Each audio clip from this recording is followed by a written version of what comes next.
Shireen Abu Akleh was a veteran correspondent for Al Jazeera's Arabic news channel, and on Wednesday the 11th of May she was killed while covering Israeli army raids in the city of Jenin in the northern occupied West Bank. Her killing has been widely condemned by world leaders, the UN and members of civil society, and it has shocked the world. The killing of Shireen Abu Akleh is not only an outrageous act, but an attack on the freedom of the media and the independence of journalists working around the world, playing a crucial role in reporting conflicts, seeking truth and telling stories of those affected. On Friday, deeply disturbing footage was released following Shireen's funeral. The scenes of violence at the funeral were appalling, and Israeli police were seen firing tear gas at mourners and attacking them with batons, almost causing the pallbearers to drop the coffin, nearly sending it crashing to the ground. The attacks on mourners were indefensible and only heightened demands for justice and pain felt by Shireen's family.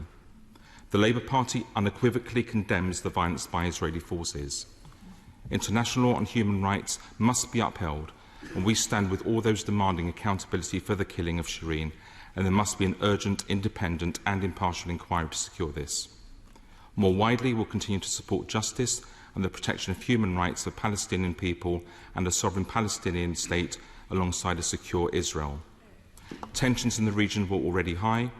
Israel has seen a number of deadly terrorist attacks, and both Israelis and Palestinians have been killed in what has been the worst wave of violence and attacks in Israel in years. We're deeply concerned that Shireen's death and the treatment of mourners at her funeral could spark further cycles of violence.